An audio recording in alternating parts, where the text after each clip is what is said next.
three-part lecture, but I generally try to stay away from the Eurocentric, which is why Africa was colonized. But the second part is how Africans resisted colonialization. Now, I know it seems like we've been talking about that, but in reality, we haven't. We've been really focusing on that one line of thought that pushed the European presence into the continent of Africa with larger numbers of black troops. Now, what really happened was that the larger states on the outside, you know, on the inside rather, saw the Europeans coming into Africa. And they said, you know, they had to deal with them in a lot of different ways. They confronted them with large-scale confrontations. They used diplomacy. They tried to play one European off of the other. They used different types of trade. And this part of the story, this element of the colonization of Africa deserves its full treatment. It is very complex. It is more complex, as a matter of fact, than what we've been talking about, the European military advance. And what we do in part two of the subject is that we treat the individual African states from a holistic point of view, looking at the history, the internal history. There has been a revolution that has taken place in African history in the last 30 years. There's been a revolution that has taken place. And it's not a revolution that is characterized by demonstrations or led by movie stars or great politicians. It's a quiet revolution. It's a revolution in historiography. One of the first things that the African universities did, the African countries did when they defeated colonialism, was to develop new universities. They developed Nsukka in Nigeria, Amadou Bello, Université de Dakar, the Université d'Abidjan in the Ivory Coast, and about 50 new colleges and universities throughout Africa. These universities sent scholars into the field, and I was blessed when I was younger that I was actually traveling in the field with some of these scholars going into the field. That's how I know that this revolution existed, because I saw it with my own eyes over there. And they would collect data and oral traditions, and they talked to people who were fighting these Europeans. You see, and they took oral traditions, and they took written documentary sources, and they re-examined European records and read between the lines. All the illustrations that I've shown you today are from European records. Yet we're painting with it an Afrocentric approach, an understanding of how Africa was colonized. You know, we take whatever records exist and we use them to further our understanding. So that in part two of this presentation, we go into detail in how the African states, you know, what they were first of all. Because again, if we walk around with this mentality, everything is a small village. If we walk around with that, we'll never see it. We will never, ever see it. It just won't make sense. It used to happen to me. You know, sometimes it still does. I used to pick up a book and start to read it, and it was so complex, I couldn't get it. Not that I couldn't read, but I just didn't expect that level of complexity. And the revolution in African history focuses and tells us that Africa is a place not just of simplicity, but of complexity, of diversity, of massive numbers of people, and of greatness. Africa, brothers and sisters, is the continent of the future. Not because it's the continent of the past, but because it's the continent of the future. It's got the people, the resources, and the day that we hook up, the day that we start hooking up with Africa, for real, is the day all of it changes for our benefit. Nkrumah, Modibo Keita, Sekou Touré, Nyerere, all these people wanted the same thing, the unification of Africa. As we go and look at Africa now, as long as it's broken up into smaller and smaller units, we'll never get to where we can impact Africa positively. So again, the next presentation, part two of this, is on how Africa resisted colonialization. There would not be 200,000 200,000 European troops. I don't care if they were green. There wouldn't be 200,000 troops in the field if there weren't 200 million Africans they were fighting. Next, please.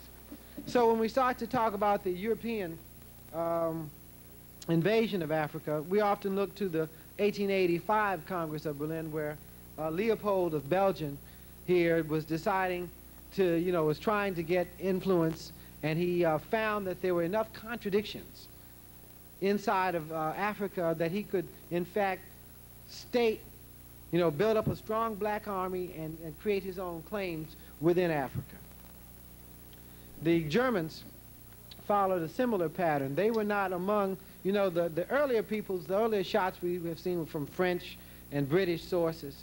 They had been traveling on and working with Africans and developing coastal colonies and, looking at free trade and new trading, legitimate trading sources within the interior and the rest for several decades. But the Germans weren't like that.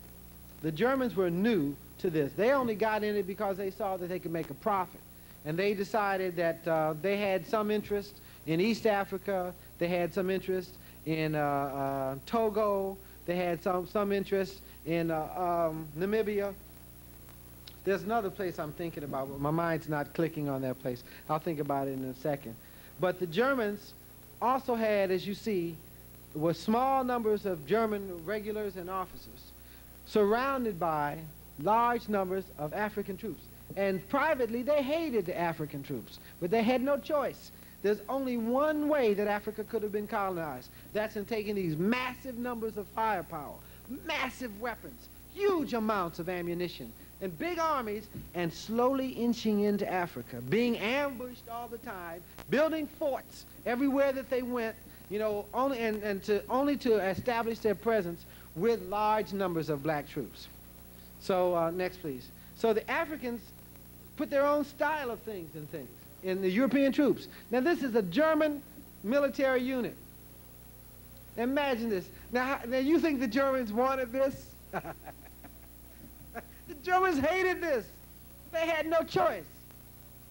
They had no choice. The colonization of Africa was impossible without black troops being pleased with what they were doing. Now we're going to go into that at some point. But at any rate, to piggyback on that, for example, when you look at the Hausa troops that were recruited by the British used Muslim imams and hired Muslim preachers to service the Hausa troops who were fighting other Muslims, black African Muslims. There were all kinds of concessions that were made, all kinds of concessions that were made to the African troops. The type of clothing, the type of pay, women. There were wives and women that followed the African troops everywhere they went. Next, please. Okay, so that by the time we get to 1885, 20 years or so after the military, the arms revolution, we see that Africa is in the process of a lot of different changes. You have the Sokoto Caliphate, cities like Sokoto, Hausaland, Kano with its walled cities and all that are in this area. The states of Samurai, here, Samurai Touré in Guinea. You have the Mahdi state in the Sudan, which we will talk about.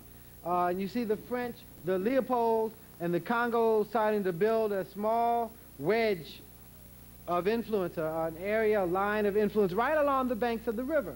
You see in other places that the Europeans really had not penetrated Africa by this point. Next, please. Yet, according to their maps, within 15 years, these areas were penetrated. Now understand this.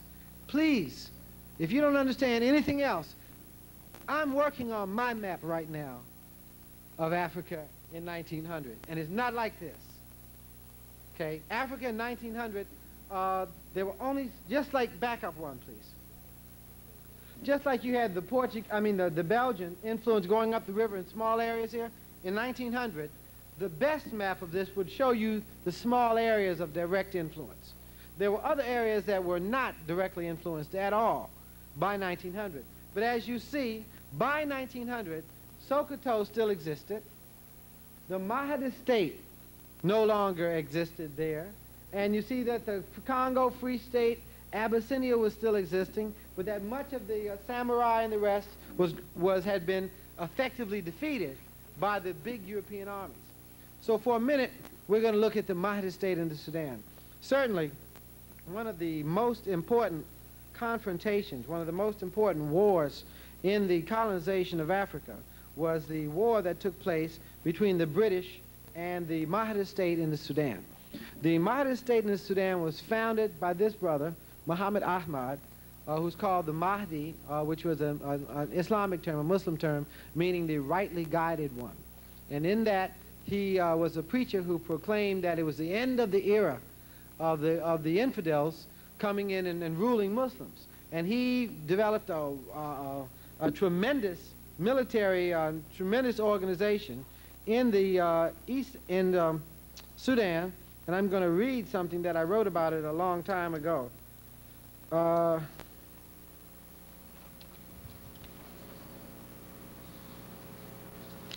African Islamic world did not exist in a vacuum.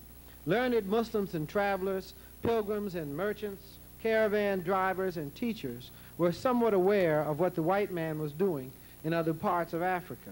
From the time of Napoleon's invasion of Egypt, the whole Islamic world was agitated by reform movements, and just before the scramble began, several new Muslim states were created in Africa. But few of them had a more electrifying debut than that of the Sudanese Mahdi, Muhammad Ahmad. Between 1881, when his followers declared him the Mahdi, the rightly guided one, who would lead all Muslims to victory over the disbelievers, and 1885, the Mahdi state swept over the Sudan like a tidal wave, winning victory after victory. The British were forced to evacuate their forces from the Sudan. Okay, now, this was a very dynamic movement. I'll give you an example. I mean, it's as complicated as all African history. Modern African history is complicated. But in the Sudan, earlier in the century, we talked about Muhammad Ali, who was really an Albanian mercenary who managed to get the support of the Egyptian nationals, the Fellahin, overthrow the last of the white slave groups, the Mamluks of Egypt, to overthrow them, and in 1811 succeed in creating a new Egyptian state that challenged the Ottoman Empire, that expanded its way and even captured much of the Sudan, which is a long story in and of itself. But the Sudanese hated the Egyptian occupation, and the Mahdi state got rid of the Egyptians, and it was the Egyptians and the British were linked at that point. Now, for example, in 1883, the Mahdi states swarmed a couple of European fortresses, of British fortresses, and in the Al Ubaid in 1883, they seized the arsenals. The troops of this brother seized the arsenals of the British in 1883, and they seized 6,000 Remington rifles, machine guns, rocket launchers, mortars. I don't know, I guess I have to smile when I think of that. I think that's great. You see what I'm saying? And then, during the course of the next 3 years, they defeated 3 Egyptian armies, took all their weapons as well. So this was a really, really well-armed state, the Mahdi state in the Sudan. As a matter of fact, in 1885, remember we were talking about the British decided to evacuate the Sudan, and they left their evacuation up to a general called Gordon. They call him Chinese Gordon. I was fortunate enough to get Gordon's journals, the rare books, Gordon's journals, recently, and they left it up to Gordon, and he decided he could beat the Mahdi's forces. They came in, they captured Khartoum, they seized 5,000 guns, something, I don't know how many machine guns, Maxim guns they stole. I mean, they captured, you know, tanks, not tanks, supplies, ammunition, heavy guns, all the rest of those, and they killed Gordon. Now here are the Europeans, and it's all over the news, all over Europe. Europeans you know, they call them the dervishes, had killed this British general, cut off his head, and they say that the Mahdi used the skull of Gordon as an ink pot. Now, if the Europeans were so powerful, they would have come back right then and avenged this, wouldn't they? They did not. It took 14 years. You understand? 14 years for the so-called revenge or the avenging of the seizure of the fall of Khartoum and the death of Gordon to take place. 14 years. Now let me tell you something. All of the big movements created enemies within Africa. You have to understand that. That's the key to this first part of this lecture, is that the enemies of the new states were recruited into the armies of the Europeans. And they were paid well, and they were trained for a couple years with the most modern weapons. Next, please. So that the Mahdi state, go ahead, sharpen it, please. The Mahdi state was fought by and large by the Sudanese infantry. They had large numbers of Europeans and groups from other parts of the world, from India, from all over the world. People were fighting these battles. They were some of the largest battles in African history. Next, please. But the Sudanese troops were part of, when the Mahdi came to power, that his followers felt if you didn't believe like they believed, you needed to be killed. They created a whole lot of people who were against the Mahdi's rule, but more people were for it. You see, and it expanded like a tidal wave. Okay, the battle that ended the domination of the Mahdi state in the Sudan, the Mahdi himself, Muhammad Ahmad, had died in 1885. And the battle that ended the domination took place 14 years later, and it's called the Battle of Omdurman. The Battle of Omdurman is one of the greatest battles in African history. We're doing an issue in our series, called Great Battles in African History, and certainly the Battle of Omdurman fits into this category. The Battle of Omdurman in 1898 classically illustrates how new European weapons, large numbers of troops, local recruitment, and the importation of native troops from other parts of the world combined to defeat one of the strongest African traditional powers. The British forces included 8,200 English troops, 17,600 Egyptian and Sudanese soldiers, 44 field guns, and 20 Maxims on land, 36 big guns and 24 Maxims on water, 2,470 horses, 5,250 camels, and 2,500 irregulars as well. The British armaments included 3 specially designed gunboats, described as super gunboats, of totally new design, and they had all kinds of people. One of the people following this as a reporter who made a career, wrote a book called The River War, and made a career, first became noticed as a great writer from this particular campaign, was a young British officer, actually, whose name was Winston Churchill. And he covered this particular battle. And on this battle of Omdurman, here we see on the Nile River, near Khartoum, Omdurman's right near Khartoum, these huge, massive gunboats, steel-plated all over the place, firing on the thousands and thousands and tens of thousands of the dervishes, of the Sudanese followers of the Mahdi. Here's a photograph, again, illustration from the Battle of Omdurman, and it's at 6 o'clock in the morning. You see this that looks like a river? That's just gun smoke. You see, it's a very popular, very highly documented. There are many books. In fact, there are at least 50 or 60 books on the spot that were written from this particular battle. It was finally won because of the use of British bombs and missiles. It was the first battle in history. As a matter of fact, there was won primarily on the strength of missiles. So you see that the missiles were able to bomb the Mahdi's tomb from 6 miles away, and they effectively, what's the word I'm looking for? Not disheartened, they effectively not depressed. Come on, guys, help me with this word. The Sudanese troops were lost confidence. I'm sorry. Give me some words. Demoralized. Thank you. First word that I've missed in 3 hours. They demoralized the Sudanese troops, you know, because Mahdi's tomb had been taken. In fact, at the end of the battle, they took the Mahdi's body out, threw it in the river, and all kinds of stuff. They were literally, the river was yellow with putrid, the Nile River was yellow with the putrid death of animals and human beings all thrown into the river. Next, please. But it was one of the biggest battles. And brothers and sisters, it took 2 years for the British to build a railway line, to arm, to bring the munitions to this one battle. 2 years for one battle.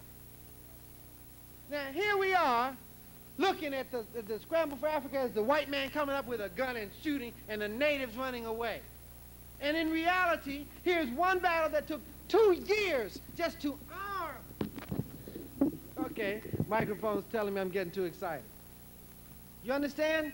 The difference between the real colonization and the image that we get is the difference between 2 years, 90,000 troops, and one man, one gun. Okay, so the Sudanese troops became a very important part of the British Army. Now, for a moment, though, you know, here's one question that always comes up, is that if these brothers had these weapons and they knew how to use them, why didn't they use them against the British or against the Europeans? And the answer is, on a couple of occasions they did. One was the Sudanese Mutiny, which, let's see, took place between September 24th, 1897 and April 1898. And in the Sudanese Mutiny, the Sudanese troops in the southern Sudan weren't getting paid enough, and they weren't being treated right, they couldn't see their families. You know, so they decided that they would mutiny, and about 500 did, in fact, mutiny. They took the European guns, they took machine guns, and for the next, 6 months or so, they fought a lot of pitched battles with the Europeans who were trying to get back. But guess what these brothers did? They built shell-proof bunkers. You see what I'm saying? They knew how to man the machine guns. They did the same tactics that the Europeans were using on the other Africans, they used on the Europeans. And the only thing that made it so that they eventually lost was they didn't get the reinforcements. The Africans were expecting to hook up with the Ugandan Muslims on this, and they didn't get the reinforcements that they were trying to get. And so 6 months later, there were only, you know, a small handful of them left, and they eventually got caught up with. But in the process, they killed 800, the mutineers, who were only 500 or so, 500 or 600. They killed 853 British troops and an additional 7 British officers. So the answer is yes, the brothers did turn the guns around, and they did use them on the Europeans. In West Africa, getting back to West Africa, notice when the Mahdist forces had fallen at Omdurman in 1898, still the great cities of Hausaland, the walled cities, had not fallen yet. In fact, it wasn't until 1903 that the Hausa city-states fell, that the Sokoto Caliphate fell. And here's a photograph showing some of the charges of the Sokoto cavalry, who fought very bravely. Actually, there was the campaign to get up into the northern areas of Nigeria. It began almost 5 years before that point. There were major battles that took place in Bida and Ilorin, and I have some, in fact, the poster in our next book is going to be from the Battle of Bida. And in that particular poster, in that shot for one of the campaigns, there are 20,000 Africans in the field fighting a European square of 1,100 soldiers, only 32 of whom were black. White, rather. All the rest were black. 32 are black out of 1,100. I said it again, didn't I? 32 white troops out of 1,100 British troops. And they had 12-pounders, 9-pounders, 6 Maxim guns. And in this illustration, they are bombarding the city of Bida from behind the walls, and the city is on fire. Imagine, those are in the records. Okay, so when they invaded Hausaland, they met with the big cavalry charges, and the square usually defeated the cavalry, but usually it was a close call, too. It wasn't always something that was granted. After the Battle of Bormy, this is some of the African dead. After the Battle of Bormy, the entire colonization of Africa was a carnage, a period of carnage. There were literally millions of people who were killed fighting the Europeans.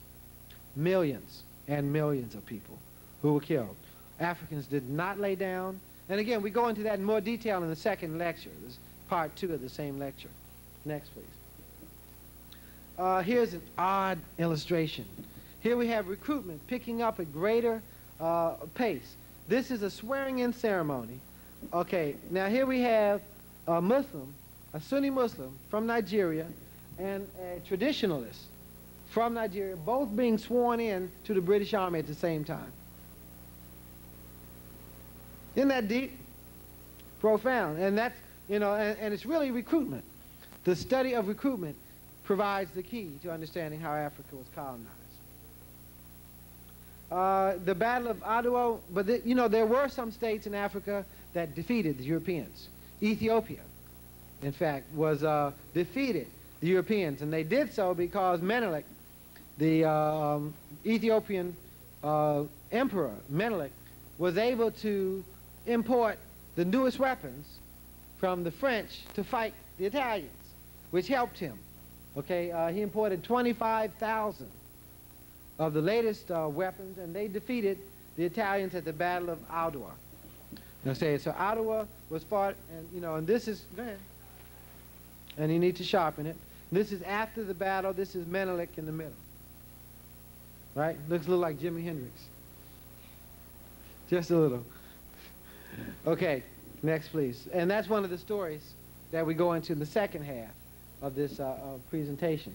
So by the year 1914, here we see most of Africa is colonized, but there's still a great deal of resistance going on. There's resistance going on in Somaliland. You see Ethiopia is still free. Liberia has managed to remain free. There's the Italians still fighting in the deserts there, and there was a movie made, as a matter of fact, of this particular one called A Lion in the Desert. It stars Anthony Quinn, and it's about the invasion of the Libyan deserts by the Italians. And anyway, but the story is far from over here, because what happens is that although this is the case in 1914, and we all now know that this is representing a lot of conflict still. This is not isolated. This is not carved in stone. There are many places here saying, what are you talking about, taxing us for our own homes? You must be crazy. And they fought to fight those kinds of taxes. And we also know about how, as European settlers started to move into East Africa and Kenya in particular, how the Kikuyu and other people mobilized against them. So what really happened was that the struggle to defend Africa from the colonial invasion never stopped. And that Africa, here's Menelik, here's Menelik and later in life. Next, please. That it never stopped. Okay, back it up then. And that the leadership of the resistance to colonial invasion became the inspiration for the African peoples to fight colonialism once the military had entrenched itself. And brothers and sisters,